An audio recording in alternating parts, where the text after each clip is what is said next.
الرحمن الرحیم۔ ہم نے اپنی 2 ویڈیوز میں دیکھا کہ سرمایہ داری کیا ہے۔ سرمایہ داری کا آخری دور میں ہم نے سرمایہ داری کے عقائد، اس کی حقیقت کا ادراک حاصل کرنے کی کوشش کری۔ پھر یہ ثابت کیا کہ سرمایہ داری کا دعویٰ کہ وہ ماورائے تاریخ ایک حقیقت ہے، اور ہم نے یہ سمجھایا کہ اس کی ایک تاریخ ہے اور اپنی تاریخ کے بلا شبہ آخری دور میں ہے۔ آئیے اب اس کی تاریخ کا جائزہ لیں کہ سرمایہ داری کی ابتدا کہاں سے ہوئی۔ سرمایہ داری کی تاریخ۔ سرمایہ داری شیطانیت پرستی، بہیمیت کا دوسرا نام ہے، اس لیے اس کی ابتدا بھی مذہبی نظام کو تہہ دیخ کر کے ہوئی۔ انسانیت کو الہ بنانا اس کا مقصد تھا۔ سرمایہ داری کا یہ دعویٰ کہ وہ ہمیشہ سے ہے اور ہمیشہ رہے گی، یہ غلط دعویٰ ہے۔ اس کی تاریخ مغرب کے ایک خاص تاریخی تناظر میں واقع ہوئی اور اس نے عیسائیت کی کمزوری سے بھرپور فائدہ اٹھایا۔ اولاً قرون اولیٰ سے قرون وسطیٰ تک سرمایہ داری نے عیسائیت کے ساتھ مصالحت روا رکھی اور سرمایہ دارانہ عقائد کو مذہبی جواز فراہم کیا۔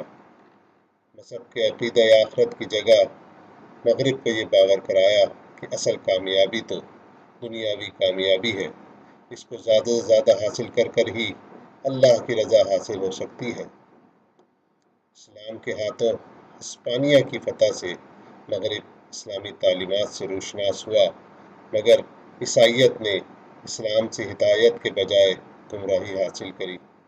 اسلامی تاریخ کی گمراہ کن مفکرین، جن میں ابن رشد، فارابی وغیرہ شامل ہیں، ان سے یونانی مفکرین افلاطون اور ارسطو کے افکار کو عیسائیت میں شامل کیا اور اسکالاسٹسزم کی بنیاد رکھی کہ عقل کے ذریعے حقیقت تک رسائی ممکن ہے۔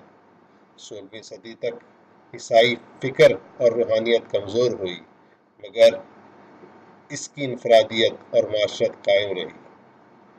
کیلوین اور لوتھر کی شکست کے بعد سرمایہ داری نے مغرب پر مکمل فتح حاصل کری اور سرمایہ دارانہ انقلاب کو مغرب میں برپا کیا۔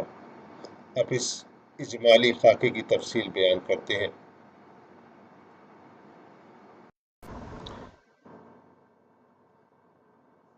عیسائیت کے اندرونی اختلافات اور سرمایہ داری کی شروعات۔ 1 صدی سے 16ویں صدی تک عیسائیت نے خود اپنے اندر سے سرمایہ داری کو جنم دیا۔ 1 صدی سے 2 صدی تک عیسائیت اپنی اصلی حالت میں تھی۔ حضرت پطرس اور دیگر حواریین نے عیسائیت کو مغرب کے ملحدانہ معاشرے میں پروان چڑھایا۔ اس دور میں مغرب میں رومیوں کی حکمرانی تھی، معاشرے میں یونانی دیومالائی عقائد عام تھے، مری عقیدہ کمزور تھا۔ عیسائی تعلیمات کا اس معاشرے پہ بہت اثر ہوا۔ عیسائیت تیزی سے پروان چڑھی، اس سے رومیوں کو بہت خطرہ محسوس ہوا اور انہوں نے عیسائیت کے ساتھ ظلم اور بربریت کی داستان رقم کی۔ 3 صدی عیسوی میں ان مظالم سے تو نجات حاصل ہوئی اور عیسائیت کو سینٹ پال آگسٹائن کے ملحدانہ عقائد کی بدولت رومی ریاست کو نہ صرف تسلیم کیا بلکہ اس کے قوانین کو عیسائی جواز فراہم کر کے ان کو عیسائیت میں داخل کر دیا گیا۔ 325 میں جنرل کونسل نے حضرت عیسیٰ کو اللہ کا بیٹا تسلیم کر کے تثلیث کے شرکانہ عقائد کو عیسائیت کا حصہ بنایا۔ بت پرستی، تصویر کشی سے چرچ کو مزین کیا۔ حضرت عیسیٰ کے خدا کے بیٹے بنانے کی وجہ سے انسانیت کو خدائی کے دعوے کی بنیاد رکھی۔ سینٹ آگسٹائن نے 4 صدی کے اواخر میں عیسائیت کو سیکولرزم سے متعارف کرایا، جب اس نے عیسائی معاشرے کو انسانی حاکمیت سٹی آف مین اور خدائی حاکمیت سٹی آف گاڈ میں بانٹ دیا۔ ایک جگہ یعنی چرچ جہاں پر خدا کی حکمرانی ہے اور باقی جگہ آدمی اپنی ذات سے محبت میں رہتا ہے۔ اس سے شہری سٹیزن شپ کا کانسیپٹ سامنے آتا ہے۔ ان افکار کی وجہ سے عیسائیت پہ دنیا پرستی، عقل پرستی پروان چڑھی۔ عیسائی رومی اقتدار کے تابع ہو کے رومی کیتھولک چرچ کی تباہ میں آ گئی، مگر اقتدار پر چرچ کا ہی غلبہ رہا۔ 16ویں صدی عیسوی کی پروٹیسٹنٹ تحریک نے چرچ اور پادریوں کی بالادستی کو چیلنج کیا، اس کو اتنا کمزور کر دیا کہ اس کا رہا سہا اقتدار بھی ختم ہوتا چلا گیا۔ پہلے اقتدار بادشاہ کی طرف منتقل ہوا اور بادشاہ کو خدا کا نمائندہ اور اس کو ڈیوائن رائٹ آف کنگ دے دیا گیا۔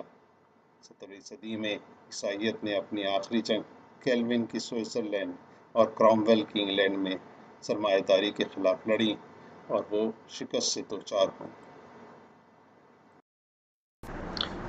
یونانی مفکرین ارسطو اور افلاطون کے نظریات کو عیسائیت میں مسلمانوں نے متعارف کروایا۔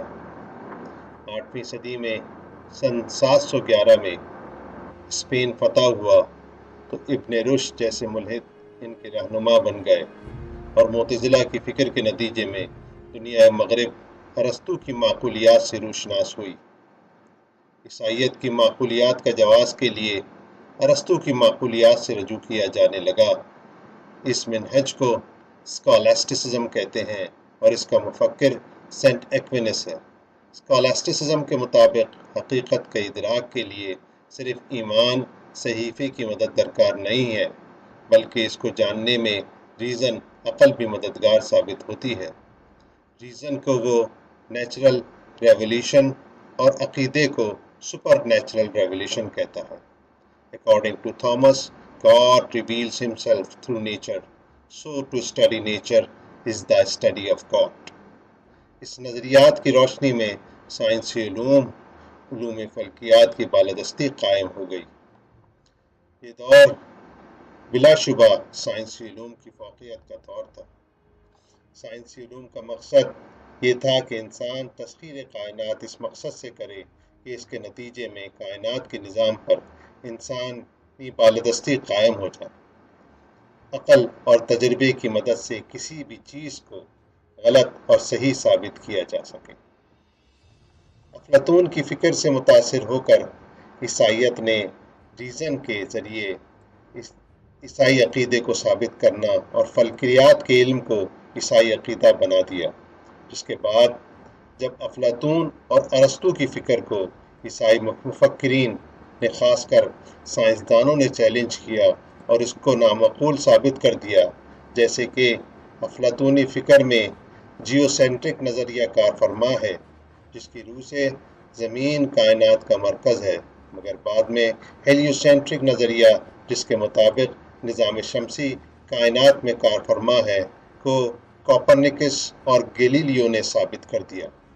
اس طرح انہوں نے عیسائیت کا دعویٰ کہ عیسائیت کی معقولیات کو ارسطو کی معقولیات سے ثابت کیا جا سکتا ہے، غلط ثابت کر دیا۔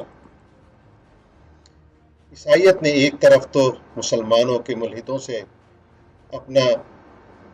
کو اپنا رہنما بنایا، تو دوسری طرف 11ویں صدی سے 14ویں صدی تک عیسائیت مسلمانوں سے مخاصمت کا رویہ روا رکھے رہی اور ان سے صلیبی جنگیں لڑیں۔ ان جنگوں میں عیسائی مذہبی رہنماؤں نے عیسائی سفاک حکمرانوں کا ساتھ دیا۔ چند عیسائی راہبوں جیسے سینٹ فرانسس نے مسلمان سلاطین سے ملاقاتیں کیں اور اسلام کے نقطۂ نگاہ کو سمجھنے کی کوشش کی اور عیسائیت کو اسلامی تعلیمات سے منور کرنے کی کوشش کری، مگر ان کی کوشش بارآور ثابت نہیں ہوئی۔ عیسائیت کے اس منافقانہ اشتراک اور بہیمیت کا لازمی نتیجہ یہ نکلا کہ عیسائیت کی روحانیت اور اخلاقی تعلقات معاشرتی طور پہ بے اعتبار لغو تصور کیے جانے لگے اور لوگوں نے عیسائی تعلیمات سے روگردانی کی راہ بتدریج اختیار کی۔ جب عیسائیت کو سائنس اور تحریک تنویر سے مقابلے کا مرحلہ پیش آیا تو یورپ کی عظیم اکثریت عیسائی آدرشوں کی معقولیت کی قائل نہیں رہی۔ وہ عیسائی تعلیمات اور رویے کو بطور عادتاً اختیار کیے ہوئے تھی اور وہ یہ کوشش کرتی تھی کہ وہ اس کو صرف اور صرف ایک ذریعے کے طور پر، اظہار کے ذریعے کے طور پر عیسائیت کو رکھے۔ وہ اس نظام میں جس میں بادشاہت موجود تھی اس میں وہ عیسائیت پر عمل کرنے پر مجبور تھی۔